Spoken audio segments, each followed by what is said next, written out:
Korokongo twumana kumwe kuramaze ishinde bamaze mu ndenge cyuro rubende kugararindari wa mushenzi urabona kunkanganya kwangwa nibara ryo mukwaka nimba ratasi mu kucenda bakabura kandabona mutsinda gucike kunya gucika amaguru n'amaboko ngo ngwiki umushenzi ni so wanyu amakaritaso uje uramenye je navuye wavuye hehe nyakumene ku mutwe aho kantu uhereje ko niko kari kumene ku mutwe nongera mbwira gasore ILDEPHONSE bayabaye Riko TV mugabe kidoza arabazi aho kantu bakamenye bagabe kidoza arabazi kandi aje atazambaye nako aje azambaye ahubwo aje adakenyeye kuno mugabo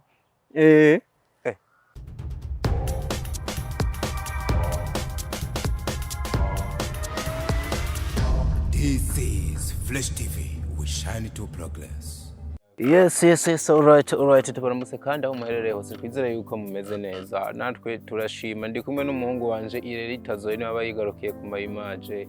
Utobona handi hantu na hamwe iyi ni Flash TV 257 nakira zimwe mu ngabirano ziba zatugendeye. Ubona yuko muri misi turiko turabazinira abantu bagiye batandukanye, barabagiye badusaba ati zamurava no muri filime gato.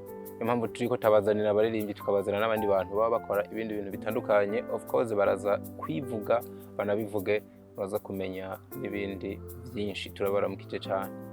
Amahoro cyane. Eza shima.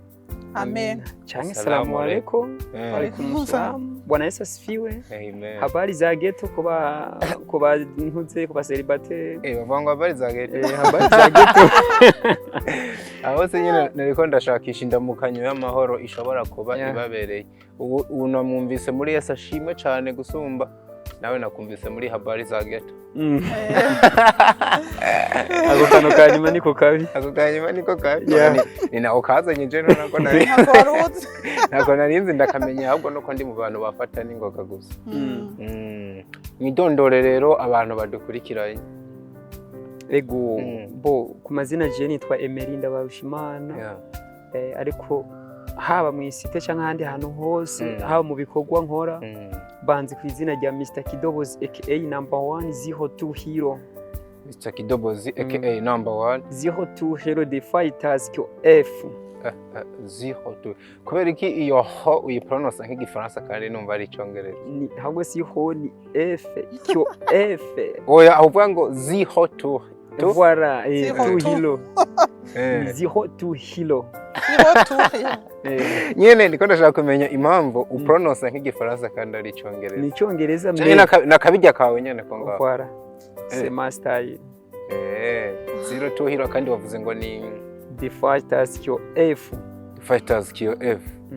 bisigura ingwanyi yo mu kayogoro izana ingufu nyinshi kayogoro kamabanda karo hari zikayogoro kamabanda ko mubumbi kayogoro haye kabutare kutagashirako butare mu Rwagasabo mu rw'imisozi igihumbi cyo vyumva nawe mu Rwanda oya reka mu Burundi harano hitwa Butare voilà kayogoro kabutare Makamba okay wumvise rero kyo F the fighters wakayogoro hariya mwenga muranafise n'umugwi ukina Aigle Noir the fighters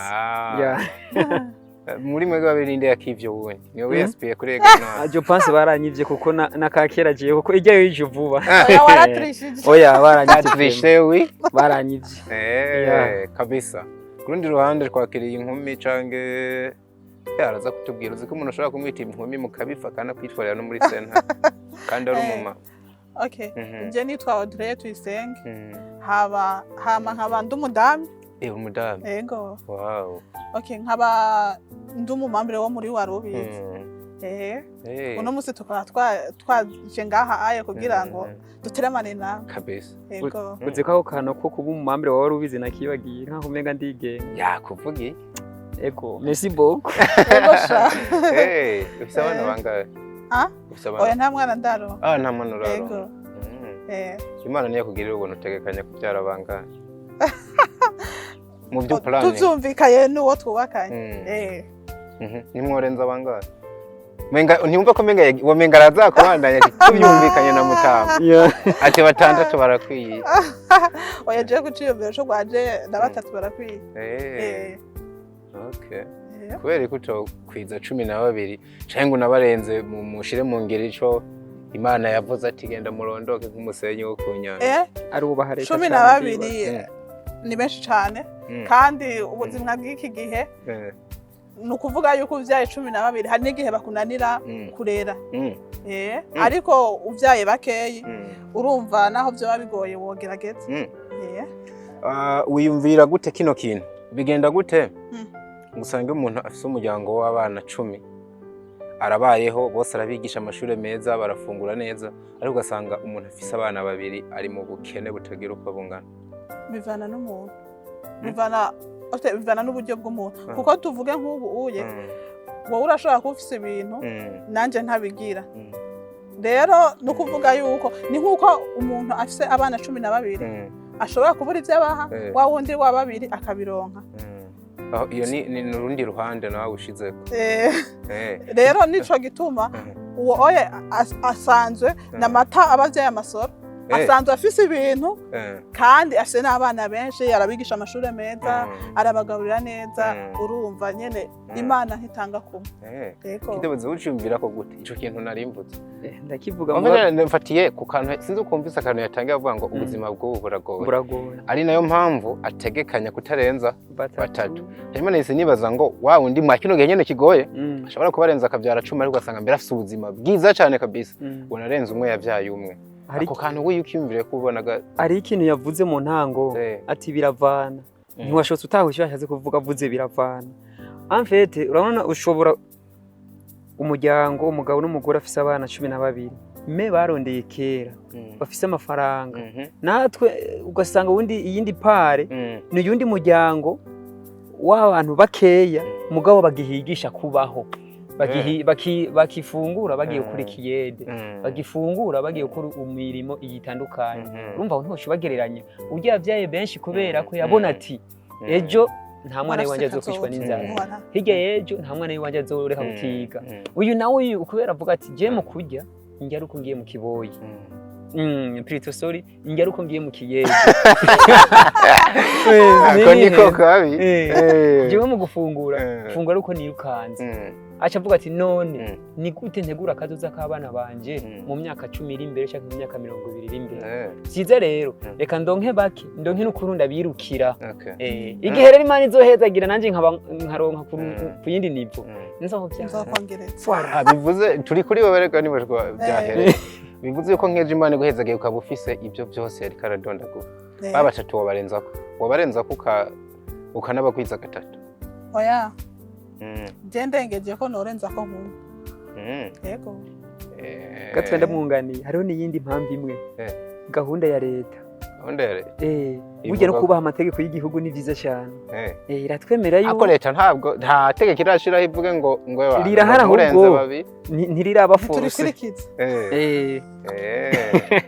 alright naho tuba duhereye nakantu k'amakenga mba nibagije nkabatireka ndakabaze bagenzi banje numva ico bakavugako ariko kandi tugasangiza abariko baradukurikirana kuri Fresh TV 257 muri warubizi muri yo nkabande muri yo mukora iki bo okay je muri warubizi ndiyo nk'umukinyi umukinyi w'amareresi hama kandi nubu uye nkaba ndimo nk'umukinyi azokina amakomedi yego uramaze kwagitinga muri naho yagiye oya sinakinye muri ntaho yagiye narakinye muri manjanja ndakina no mu mbura bugirire yego kandi shamsenda kwibuka mu mbura bugirire wakinye nko mu episode ya nyuma mu episode ya nyuma anto vers la fin yego ati vuba uraboneka muri mu makomedi yego nk'umumama komenga ntibikumacinga cyane ubona bizokorohera biranyorohera cyane gukora komedi y'umumama iki bo komedi abantu batayizi canke n'abayizi ariko kumbura badafise mu bumenyi bwimbitse hari ukuntu nyene womenga n'utuntu kutugenegene utuntu kudusazi turaho tubivuga uko biri kuco umenga uri umumama ubwo mu kibano ntibazohava babibona ukundi kuntu oya urumva ikintu iyo wumva muri wowe kiri muri wewe kandi wumva unagishoboye uragikora hama nimba arabavuga kuko abantu twese ntidutahura ibintu kumwe hariho abavuga ati ujya mu mamaga yebwe ivyo bintu yagiyemwo nibiki ariko nukuvuga yuko iyo umuntu ariko arakina comedy mu bisanzwe ziratwenza umuntu nimba yari mu bindi bibazo agacishamo agatwenga kandi zikongera zikanigisha mu kibano kuko umuntu ntajya gukina ibindi bintu bivuye ahantu arakina ibintu byo mu kibano hanyuma abantu bagaheza bagatahura umutware wawe murabihuriza umutware wanje yaba tutabihuriza ko ntiyari kundekura ntaba ndekura ngo ngende yego bivuze ko n'ubu waje gukora ikiganiro abizi yego wow idobose ati wowe nawe rero uraje kabisa ba ILDEPHONSE bakubite hasi ba MUTIMA basubire ku isoko ego ariko je muri warindira sindaheza voilà muri warubizi ndiye nk'umukinyi wa filime nk'umukomedie nk'umuririmbyi nk'umurealisateur mugakiri hasi ariko aragerageza kugira evaluation ejo nawe bize bigibe uko nyene voilà n'ibindi byinshi nyine umuntu agenda yiga biciye muri warubizi kugira ngo ejo bizogira ikintu bimufashije mu buzima izo ngabirano ko ari nyinshi uzobishobora byose aho nta kintu kimwe ntogushishiriza ko naho mbwati nkinira aga filime ndirimbira nkinira aga comedy ego murakaze ahubwo nyene abantu bashobora kuntera amabuye mu gihe no barekura twavuze ngo twakirengwa aba comedians ugasanga twabarekuye atakantu batugiriye ngo ducishirize ko kamwe se cyo tukagiye iyo mponjo tukumva nyene yuko warubizi arukuntu warubizi mino minsi for real bariko baremeza abantu kuri movie yabo afise yitwa naho yagiye afise abaririmbye umupeti yitwa Smabi umusore nawe nyene nabonye ariko arabizamwo ku ma hip hop kabisa agenda amenyekana nkuko bivuze ngo turacabapima dukeneye kumenya naho nimba muri comedy kabisa baje nyene kutwemeza nka warubizi two tabana warubizi ishininga ahantu hatandukanye niyo mpamvu ati reka tujye ku mponjo mu bambere twumve ko nyene nimba warubizi bagiye kutwemeza no mu gisata ca comedy Korokongo twumana kumwe kuna mazi shenda bamaze mu ndenge cyuro rubende kugararindari wa mushenzi urabona kunkanganya kwangwa nibara ryo mukwa kandi bratase mu kucenda bakaba kandi abona mutsinda gucike kwenye gucika amaguru n'amaboko ngo ngwiki umushenzi ni so wanyu amakaritaso je uramenye je navuye wavuye hehe nyakumene ku mutwe aho kantu ubuhereje ko niko kari kumene ku mutwe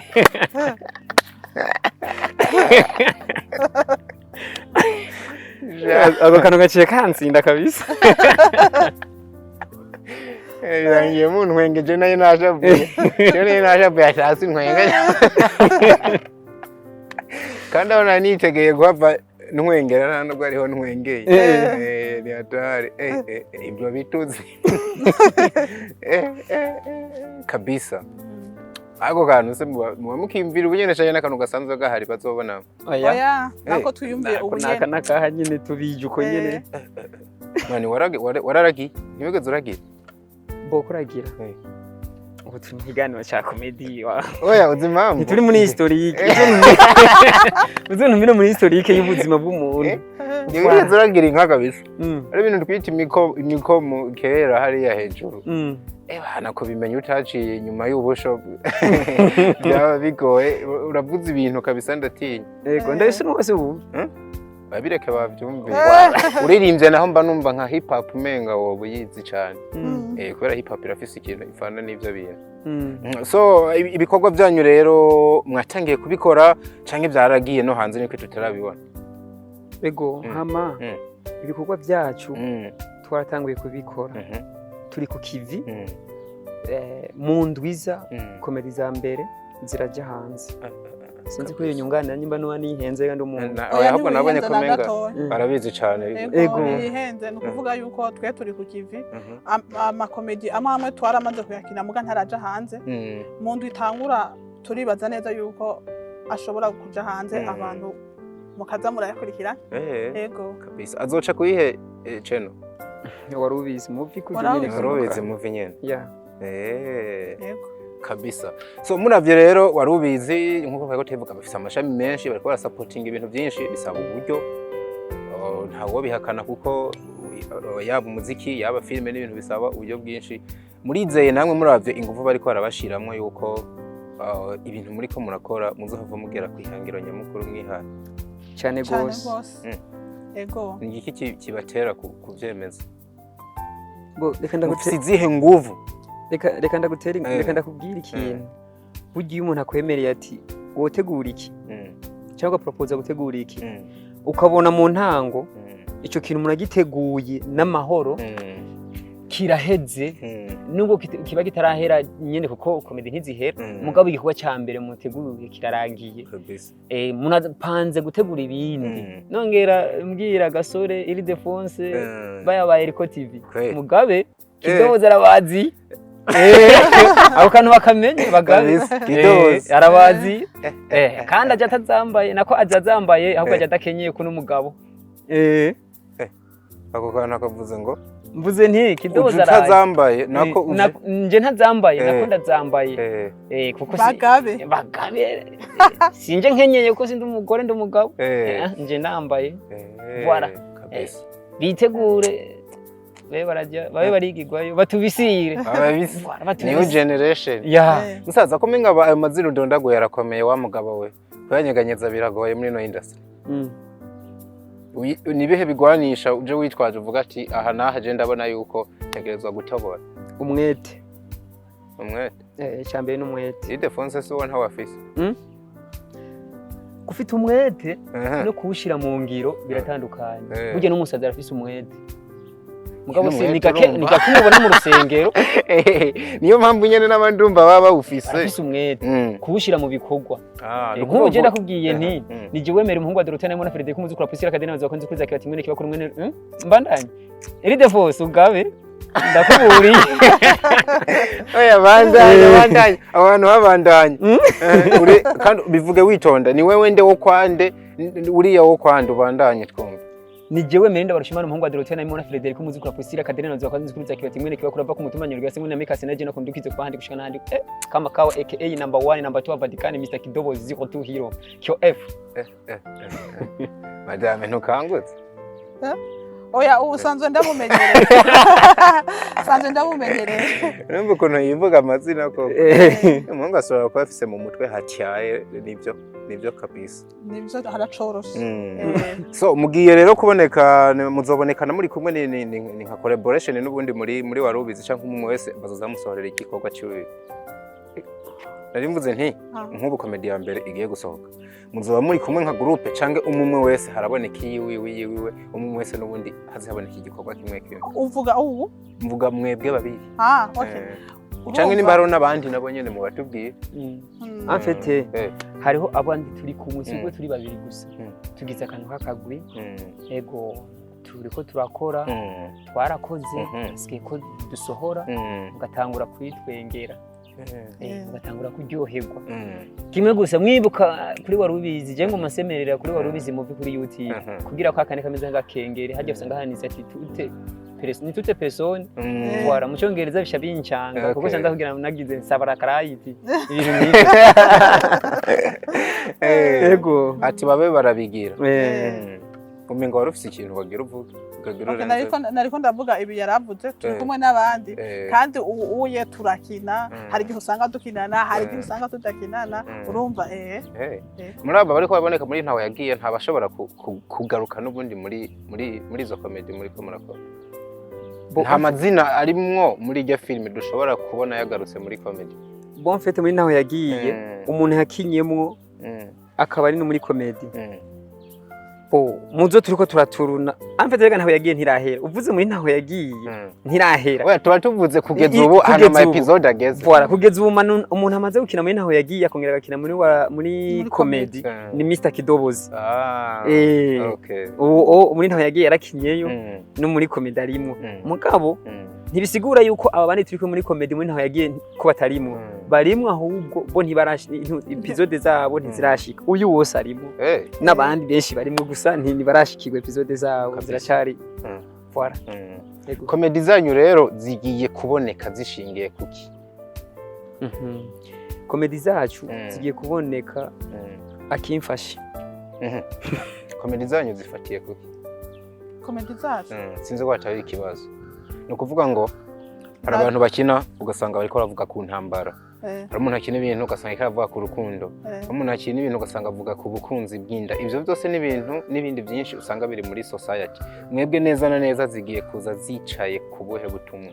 Urumva komedi ziratandukanye z'ubwoko bwinshi. Hariho izo usanga zikina zerekana ingeso z'abantu mu kibano, hariho n'izindi usanga zikinwa ata logique irimwo, ugasanga n'izindi zikinwa ari iz'inkundo. Urumva rero twebwe komedi zacu ziri muri ivyo bintu nadondaguye, mugabo tutarazishira habona, urumva ntiduca tubivuga. Oya, ikibi nuko nokubwira ngo nka episode ya mbere muzosohora nimba mubisohora mu buryo bwa episode ati tubwire yose, ariko kutubwira ngo zishimikiye kuri iki niki abantu barakeneye kubimenya imbere yuko bazira. Okay, hariho izishimikiye ku kibano c'abantu, ingene abantu usanga babanye mu kibano. Hariho n'iyindi ishimikiye kuba ku rusaku. Iyo niyo mu kibano. Isako, voilà, ibintu by'isako n'ubundi biboneka mu kibano, mu miryango.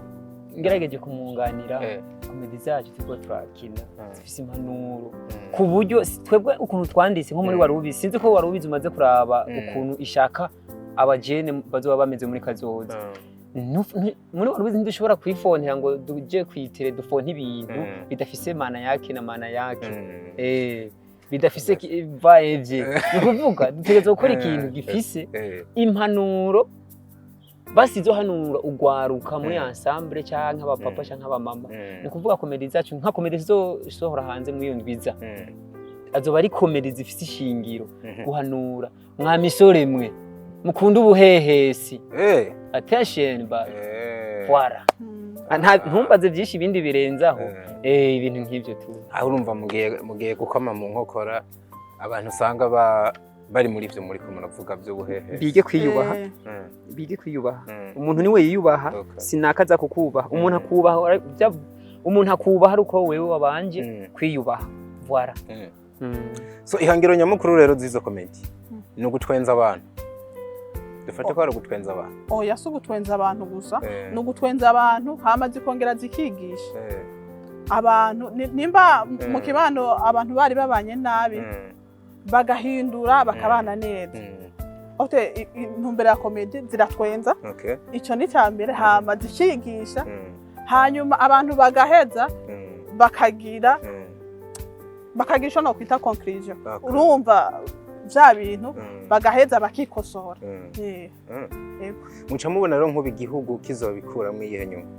Nyinshi bro, nyinshi zibiri zonyene muri nyinshi. Ya mbere nuko wowe wumva wishimiye ko tuma dusohore komedi. Ntumva ko wishimye kuko wishimye ko tuma dusohore komedi muri warubizi. Ni nako sindaheze ni igihugu, ni nako abakurikirana mbe ni Fresh TV voilà, ni nako babyishimye akavuga ati reka dusimbire kuri bazi twanze tugire sabone n'ibindi kuko biragomba hazi igikorwa cy'umuriro. Icyo ni cyambere. Icya kabiri ku nyungu z'igihugu, twakinye ibintu bifise impanuro ku buryo leta yirigwa irasemerera izunguruka igihugu cyose. Kura amaboko mu mpuzu mwagwara, irinde iyubahe, menya ukuntu witwara mu buzima. Icyo ni cya kabiri. Reka tukongera ko n'ikindi cya gatatu tutavuze muri societe rusange.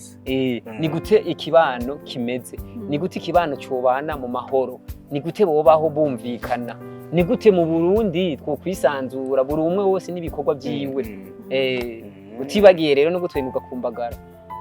Urashobora kuba uri mu kibazo waraba utwo dukomedi ukumva bya bibazo byawe umengo birafuditse, ugatwenga ukumva uronse amahoro mu mutima. Yego, ni ukuvuga nk'ako kantu muhereje ko igihugu gica kigira abene gihugu bari ayere mu mutwe, bameze neza, biyumvira neza, kumva ko bica bibafasha no kurangura iyindi migambi y'iterambere y'igihugu, bameze neza, atangwara n'amavunane bafise muri ibyo bintu. Ubwo se ndababesheye ndenge sinakumvishe atangwara n'imihezuko bafise muri bo arico mbeshe oya aho oye urumva atangwara n'imihezuko nukuvuga yuko aho oye naho twoba turengeje kuko deja umuntu arashobora kuba afise ingwara navuze ingwara z'ama stress zisho zifana na psychology z'ama stress izo zifudika ingwara ku ruhande rw'iwanyu naho bimeze gute kubera ko iyo umuntu abujya atanguye projet byanka byakunda abakeneye nawe nyene iterambere rizomushikako hari ikizere mufise yuko bino bintu bishobora kubatunga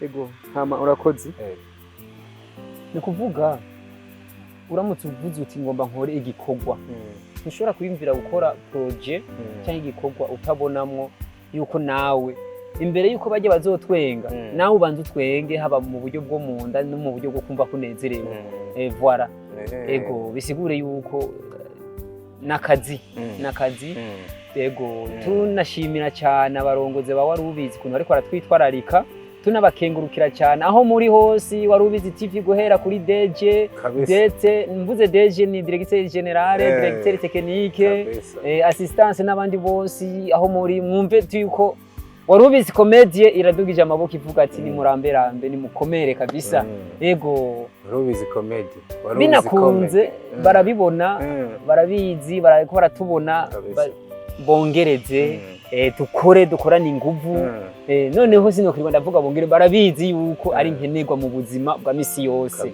ego ariko madame Audrey nawe nyene yatubwiye neza nk'umuntu rero sasa wanatangiye inshingano z'urugo ntibiba byoroshe Imana iguhezagiye ikibondo kizozamwe urumva n'amasharije abari karaba menshi urizeye ko bino bintu winjiyemwo bishobora kuzoguha umukate w'umwana ego ndabyishimiye cyane kuko jewe kubona ndi ngaha aye ni kubwa warubizi je nakubwiye yuko natanguye gukina amafilm yo muri warubizi niyo natanguye gukinamo ubu naho urumva barazanye n'ikindi gisata c'amakomedi ndimwo urumva nta nkeka na gato kuko warubizi iratwitaye aha hose tugeze ni kubera warubizi ifise ingufu asha zigarukira kure kandi nukuvuga yuko nubwo ifise ingufu igeze ikora iguma iproject imbere ishaka gutera imbere gose ishaka gukora gose rero ko ishaka gukora gose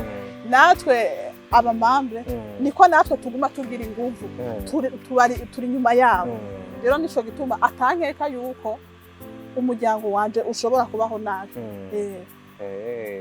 kabisa Misa Kidobozi tugushimira cyane kuba waje murakoze turamukirize kandi abantu bo muri warubiza ati fresh iracabakunda ego fresh TV mukomere gusa je nkunda kuvuga ILDEPHONSE Gasore Eriko TV n'abandi mugabe Misa Kidobozi yahagurutse aho kanunda gahereje bagabe ego ndabategura bajya rero bajya abantu ntibakangwa n'amajambo ahubwo ntibakangwa n'amajambo ariko nivyo bibemeza mugabo mwavuze yuko bihari sune bigiye gusohoka nico nagomba mvuge bagabe kabisa ico ni cyambere icya kabiri abantu bakurikirana ni Fresh TV yanyu banze bahere gato basimbire kuri warubizi movie bagire sabone kwa kundi nyene kugira ngo bibaye na ngombwa bansange inbox turabirangizanye nta kibazo bazoza ubutumwa babwumvise ego bagusangaho Madame Audrey mwakoze kuza turabashimiye cyane turashimiye cyane na Fresh TV ku kiganiro tugiraniye ego hanyuma yego yavuze ati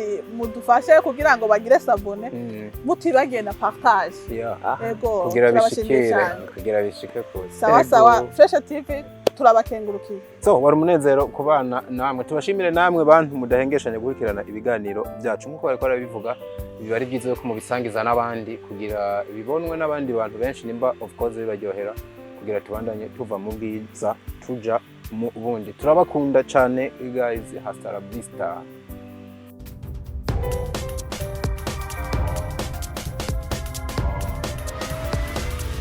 This is Flash TV. We shine to progress.